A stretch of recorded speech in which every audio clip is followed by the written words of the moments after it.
All right, let's get those taste buds ready because we're diving deep today into a 2-week culinary adventure in Osaka, Japan. Okay. And Sounds delicious. hold on. Before you think winter isn't the time for a food trip, Yeah. trust me. Okay. Osaka in winter is a foodie's dream come true. Right. You're going to discover why this season offers a truly unique and unforgettable experience for your first time visiting Japan. What's fascinating about Osaka in winter is that it's like the city lets you in on a delicious secret. Okay. Summer's gone, the crowds have thinned out, Right. and you're left with a more intimate, almost magical atmosphere. Intimate and magical. I like the sound of that. Yeah. So less battling hordes of tourists for those iconic eats. Exactly. And it's not just about fewer crowds. Right. Winter in Osaka is when the city's hearty, soul-warming cuisine truly shines. Good. Think steaming bowls of oden, Okay. a Japanese hot pot that's perfect for chilly weather, or indulging in the freshest seasonal catch like snow crab and king crab. Okay, you're definitely painting a tempting picture here. Yeah. So let's say our listener has just landed at Kansai International Airport. Okay. What's the first move to kick off this efficient food adventure? First things first, before you even leave the airport, Okay. grab yourself a prepaid IC card. Okay. ICOCA or SIHA will do the trick. Sure. Think of it as your passport to seamless travel on Osaka's fantastic public transportation network. Okay. You can use it on trains and buses and even at some shops and vending machines. Very convenient. Yeah.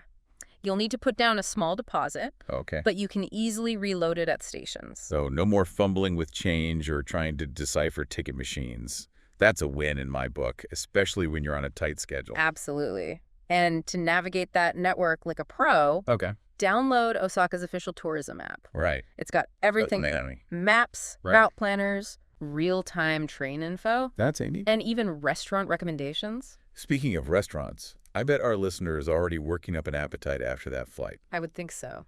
Where should they head for that quintessential first taste of Osaka? Well, there's only one right answer, Dotonbori, Okay. the heart of Osaka's vibrant street food scene. Okay. And the dish you absolutely have to try, I'm ready. takoyaki. Takoyaki. Those piping hot octopus balls Okay. that are basically a culinary symbol of the city. I've seen pictures of those tempting little balls of goodness. Yeah. But tell me, what's the experience of actually being in Dotonbori like? Picture this. Okay. You step out of the station Okay. and are greeted by a dazzling display of neon lights, Oh. towering billboards, Wow. and the energy of street vendors calling out to passersby. Okay. You're surrounded by the sights and smells of Osaka's culinary heart. And then you bite into a takoyaki, crispy on the outside, soft and savory on the inside. It's a sensory overload in the best possible way.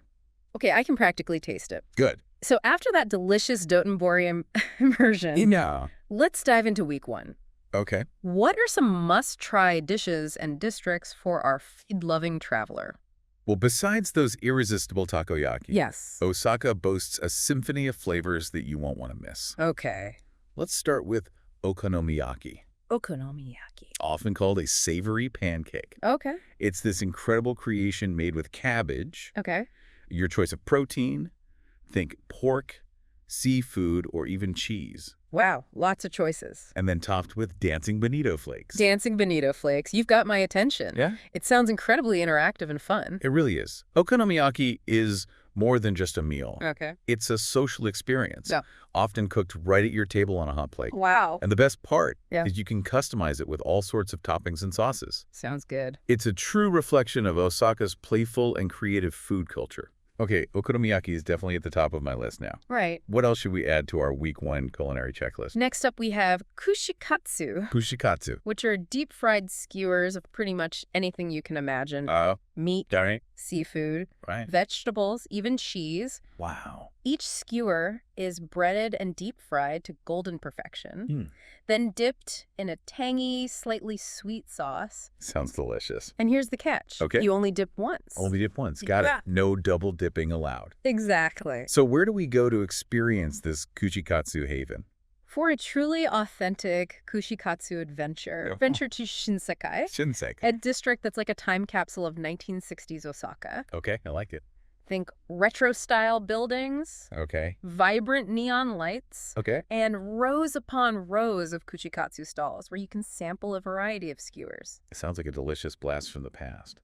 Now, no food journey in Japan would be complete without some serious noodle slurping. You got that right. What does Osaka offer on that front? Osaka has got you covered when it comes to noodles. Okay, good. Of course, there's ramen. Right. And you'll find incredible ramen shops tucked away in every corner of the city, Oh, my. each with its unique broth and toppings. Right. But Osaka is also known for udon, Udon. those thick, chewy wheat flour noodles. I've heard udon is considered Osaka's soul food. Yeah. So tell me, what makes it so special? Udon is all about simple, comforting flavors Mm-hmm. and satisfying textures. Oh. You can have it hot Okay. or cold in Yeah. a variety of broths Right. and with various toppings. Okay. One popular dish is kitsune udon. It features a sweet, Okay. deep-fried tofu topping called a burage Aburage. that soaks up the delicious broth. All right, noodle enthusiasts, take note.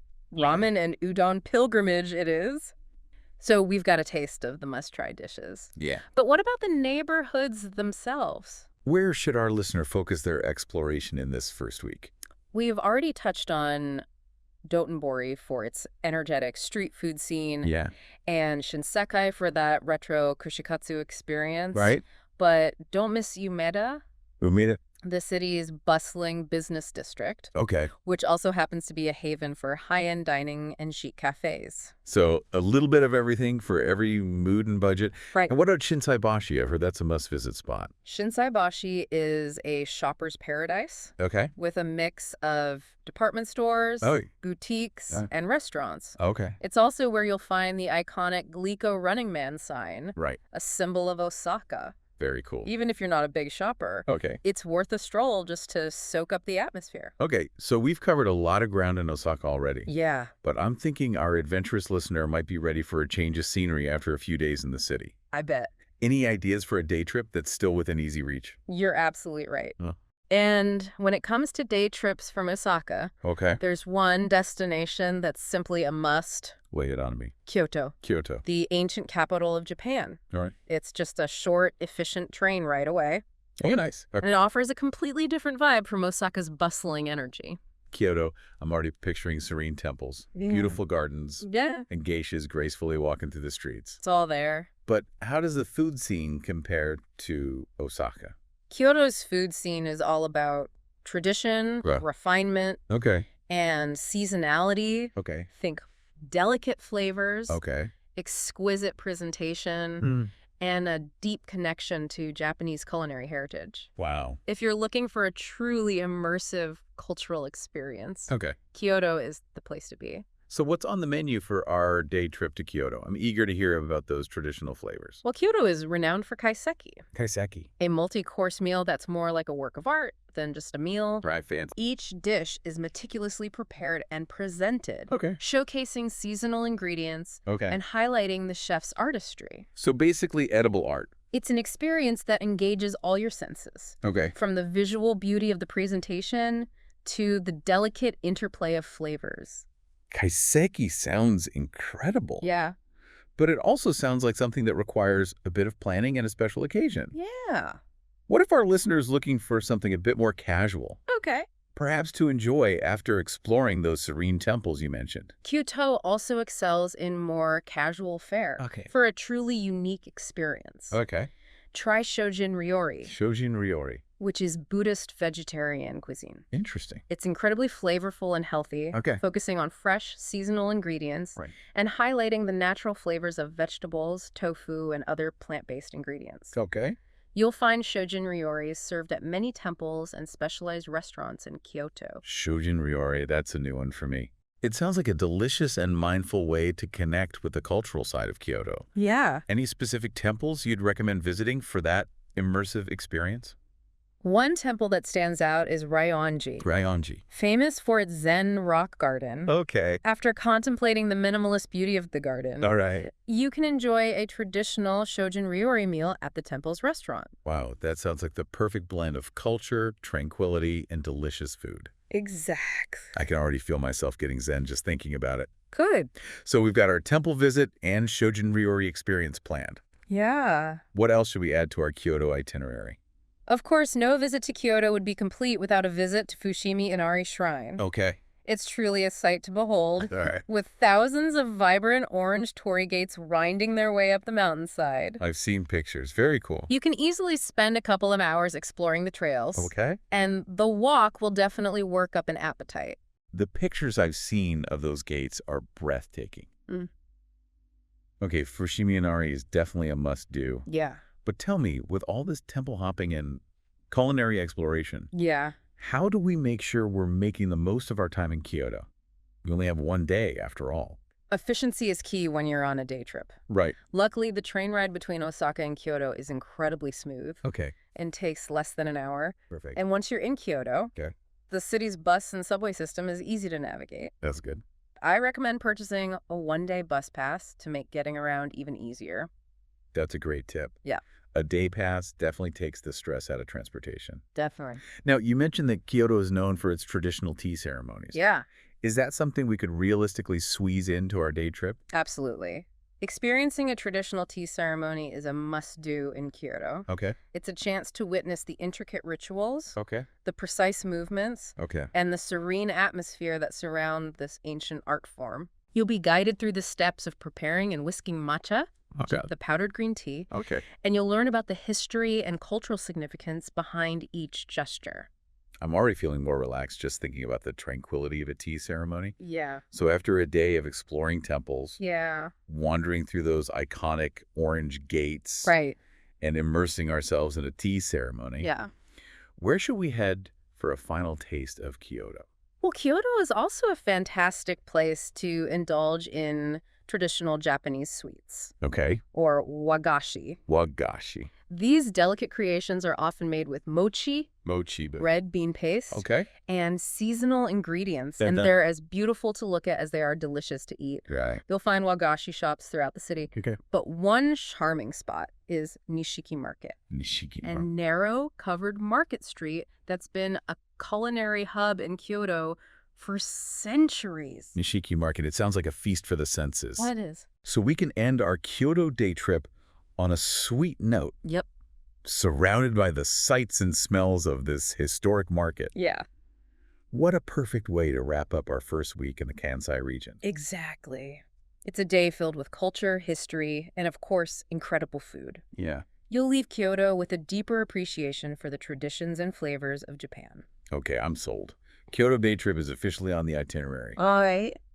but there's still another week of adventures to unpack. Lots more to come. Where do we go from here? Stay tuned. All right, Yeah, I'm excited. me too.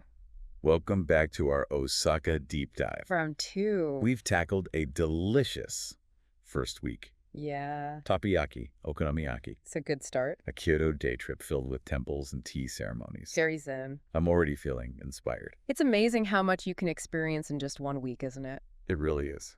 But we're just getting started. Okay. Week 2 is all about delving deeper, All right. following your curiosity, Right. and uncovering those hidden culinary gems that make Osaka so special. Hidden gems, you say? Oh, yeah. Now you've got me really intrigued. Okay. Where do we even begin to uncover those off-the-beaten-path treasures? Well, for the history buffs out there, Right. a visit to the Osaka Museum of History is a must. Okay, I'm listening. And it's not just about dates and battles. Okay. It paints a fascinating picture of how Osaka's unique food culture evolved over time. That sounds pretty interesting. You'll discover the origins of some of your favorite dishes. Okay. And you might even find yourself inspired to try some new ones. It's amazing how food connects us to the past, isn't it? You can almost taste the history in every bite. Yeah, it's true. So history lesson absorbed. Okay. Now back to those hidden gems. Right.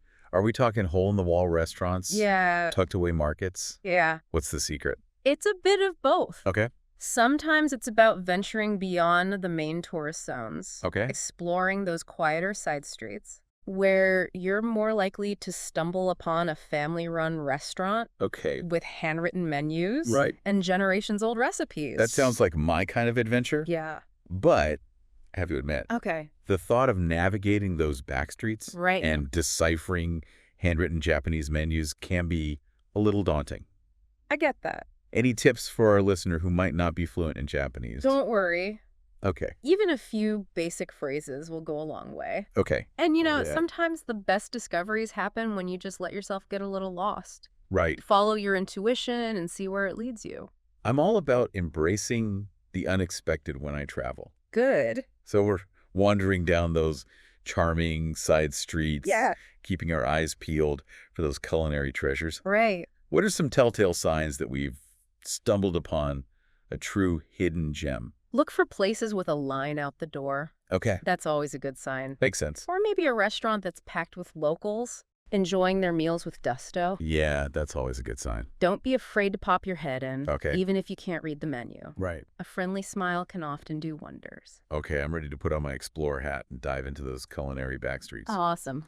But speaking of exploration, Yeah. we touched on Kyoto earlier. Right. But are there any other day trips you'd recommend for our Osaka adventure? Absolutely. Okay. If you're up for another cultural immersion, I am. I suggest hopping on a train to Nara. Nara. It's home to Tadaiji Temple, Okay. which houses a giant bronze Buddha statue. Wow. It's truly awe-inspiring. Okay. And while you're there, Yeah. don't miss a stroll through Nara Park, Okay. where you'll encounter hundreds of friendly roaming deer. Wait, deer? As in just casually hanging out in the park? Exactly. They're considered sacred in Nara, Yeah. and you can even buy special crackers to feed them. No way. It's a truly unique experience and a great way to connect with nature while also soaking up some culture. Okay, I have to admit, Yeah. adorable deer, A&D, a giant Buddha statue. It's a good combo. That's a pretty compelling day trip. Yeah. But what about the food scene in Nara? Yeah. Anything we should add to our culinary checklist? Well, Nara is known for a local delicacy called kakinohazushi, Dakinohazushi. which is sushi wrapped in persimmon leaves. Oh, interesting. It's a beautiful and flavorful treat, Okay. and a perfect example of how local ingredients and traditions shape Japanese cuisine. Kakinohazushi. I'm adding that to my list. Good choice. It sounds like Nara offers the perfect blend of culture, nature, and unique flavors. It does. Okay, so we've got our day trips planned. Yeah. But let's circle back to Osaka. Okay.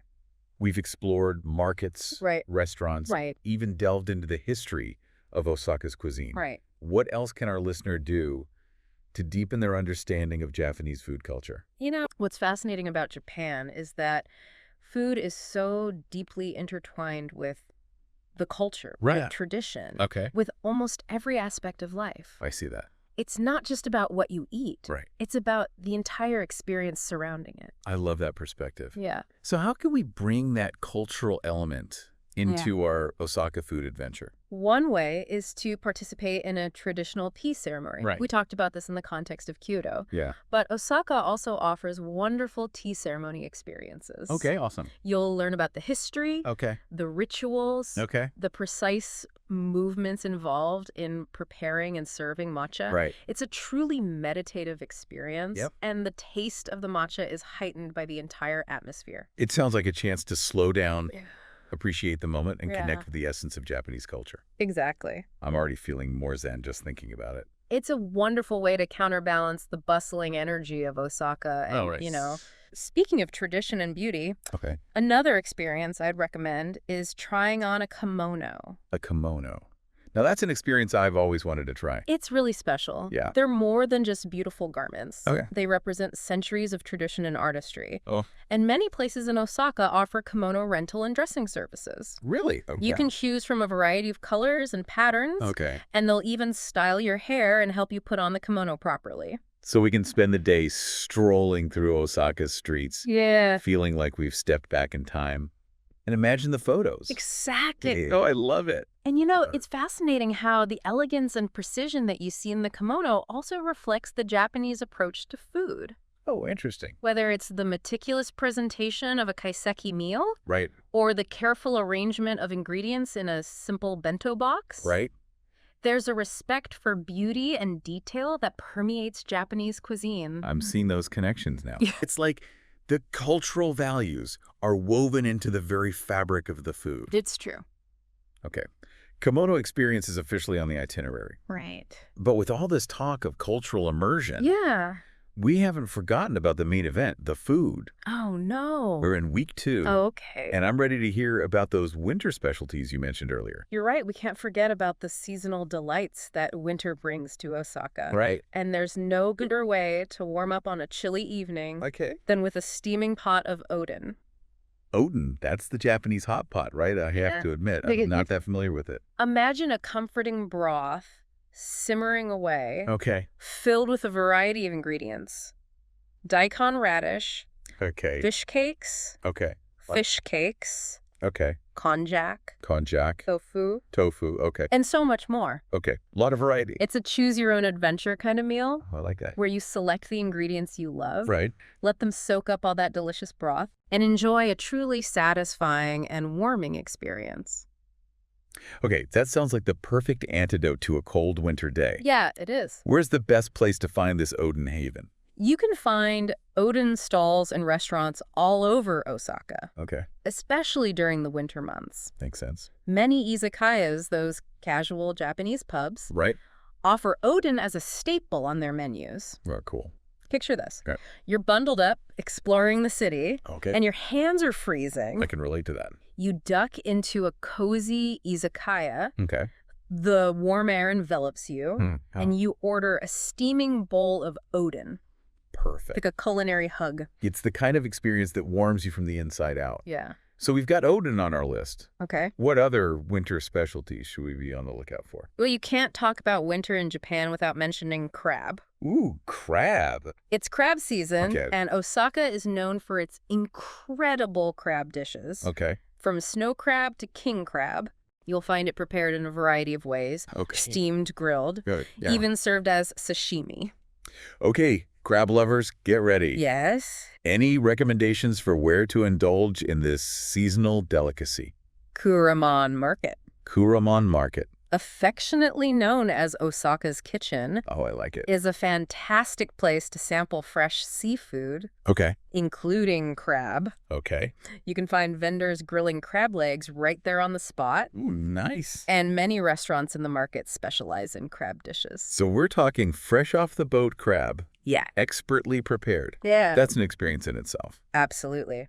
And the flavors of winter crab are truly something special, sweet, delicate, and utterly unforgettable. Okay, I'm getting hungry just thinking about all this incredible food. We've got oden, we've got crab, we've even got sushi wrapped in persimmon leaves. It's a feast. It seems like winter in Osaka is a true feast for the senses. It really is. Right. And, beyond the specific dishes, winter in Osaka offers a unique ambiance that enhances the dining experience. Oh, tell me more.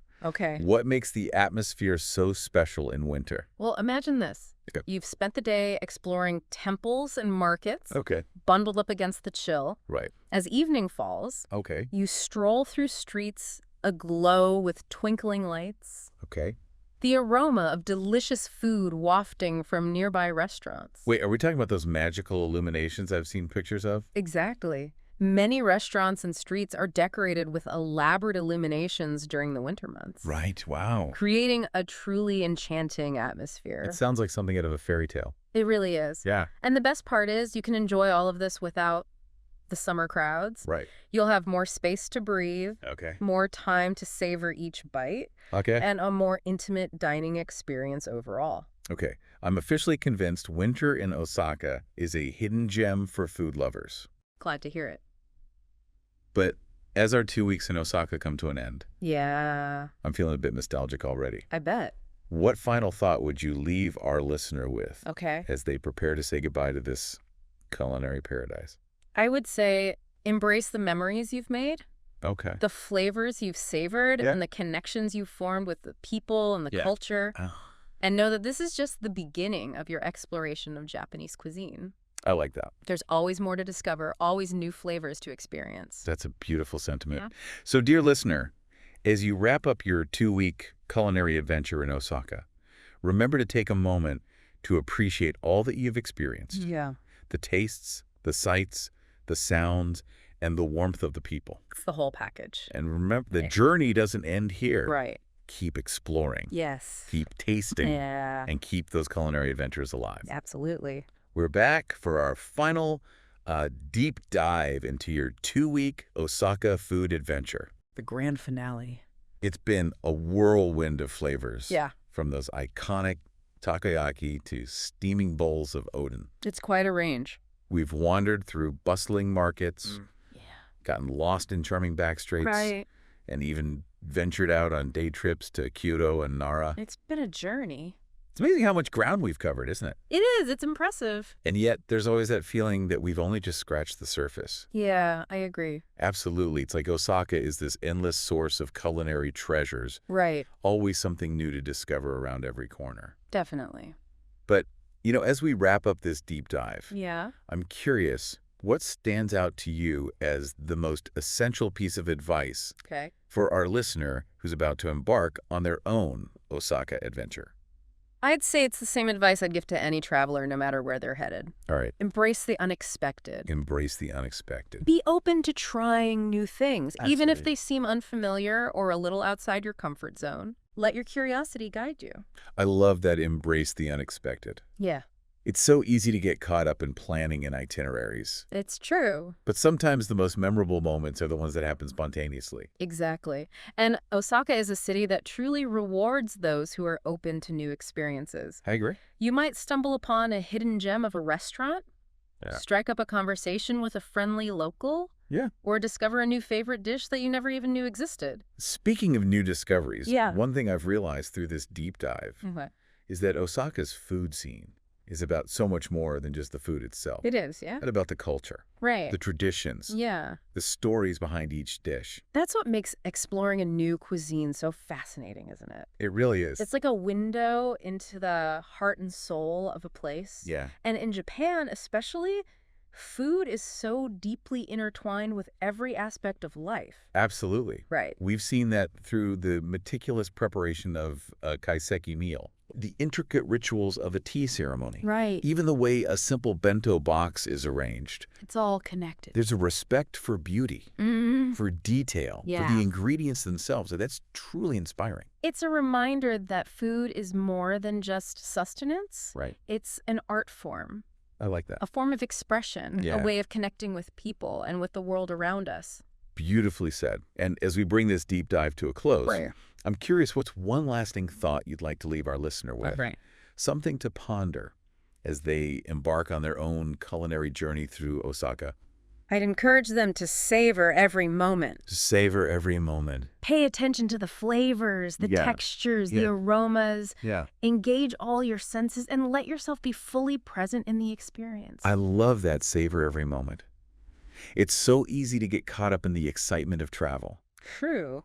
But taking the time to truly appreciate each bite, each interaction, each new discovery is what makes those memories last a lifetime. Exactly. And those memories, those flavors, those connections, that's what you'll carry with you long after you've said goodbye to Osaka. Well said. And on that note, dear listener, it's time for us to say sayonara. A fitting farewell. We've had such a blast exploring Osaka's incredible food scene with you. It's been fun. And we hope this deep dive has inspired you to create your own unforgettable culinary adventure. I hope so too. Remember, be curious. Yeah. Be open. Be present. And most importantly, enjoy every delicious bite. That's the key.